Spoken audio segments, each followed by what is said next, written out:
Hi, welcome back to Virginia This Morning. Sylvan Heights Bird Park is designed to give visitors an unforgettable, up-close experience with over 2,000 waterfowl, parrots, flamingos, and other exotic birds from around the world. Along with guided tours of the park, they also feature educational talk about some of their stars from the park. And in this clip, we'll find out about the yellow-naped Amazon parrot. Take a look. Hi everybody, my name is Kat Lewandowski. I am one of the apiculturists here at Sylvan Heights Bird Park, and welcome to our Keeper Talk.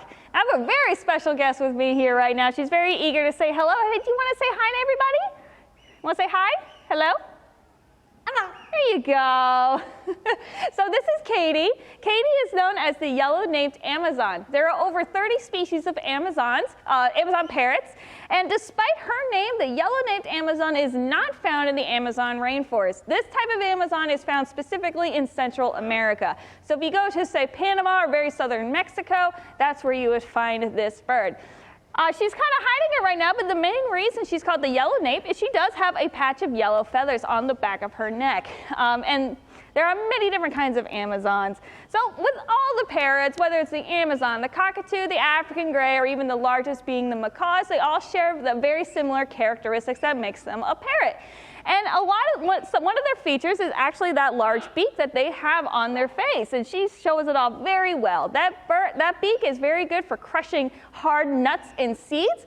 Now in my hand, I have an almond. This is one of her favorite snacks. You can see she's already getting very excited for it. So I'm going to give her this almond, and you can see for yourself just how powerful her beak can be. Now I can't crush that nut with my own hand, and if I try to put that in my mouth, I'd wind up at the dentist. But you can see she's making quick work of that nut with her very, very hard beak of hers. And she's also doing something really cool. You can see she's using her foot almost as well as a hand. So they can use their feet to grip objects very, very easily, almost as well as we can.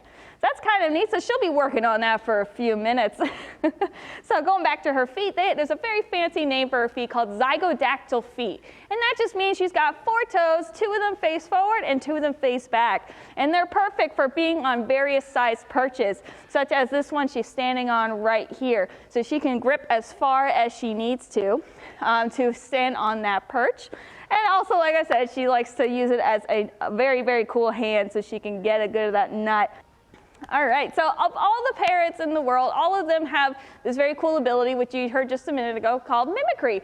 They like to mimic sounds and words that they hear. Now, we heard her say hello, so I'm not going to interrupt her going after this nut right now, but she also knows a few other things, and we tie that to their high intelligence. They compare parrots to that of the learning capacity of a 3-year-old, and that's pretty smart for a bird.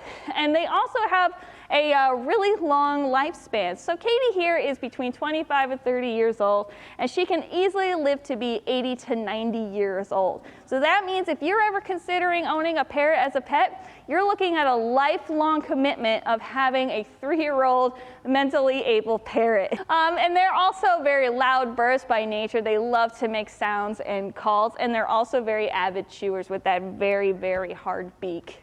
Well, thank you everybody for joining us today at our Keeper Talk. We'll see you again next time.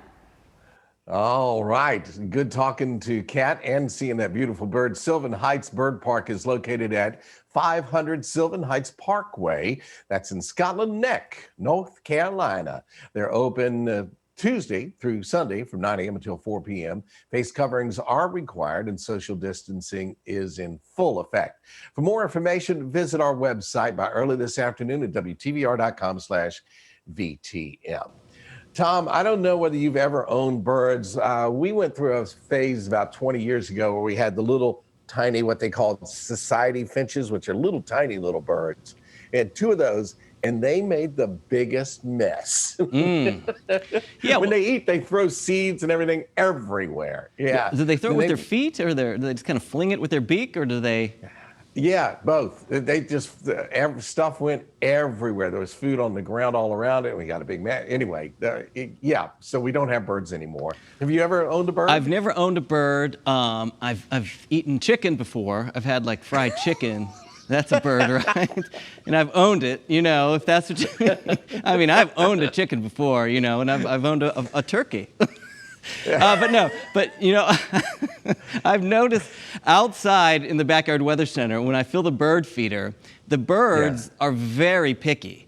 You know, they'll throw out half of it until they either find, a sunflower seed. And I don't blame them. I'd rather have a sunflower seed instead of that grainy stuff. But they will throw out half of it in search of the whatever grain or whatever they're looking for. So they are messy. There was years ago, I remember seeing on the local news a parrot that sang the national anthem, which I was thinking that is like, it was just the whole thing. And the other thing I got from the visit to Sylvan Heights is I'm not sure cat is a good name for a person taking care of birds. If I was the parent, I would have been a little nervous around her. Cat taking care of the birds. All right. Cat, take care of that bird. Not a great idea, but singing the national anthem, Bill, I got a kick out of you doing that. I thought that was a great impersonation. That's what I'm more interested in. Yeah, a bird singing the national anthem. Yeah, you see that every day. But to see Bill imitate. Okay, we'll be back. That's enough of that. Without moving your mouth. That's entertainment there.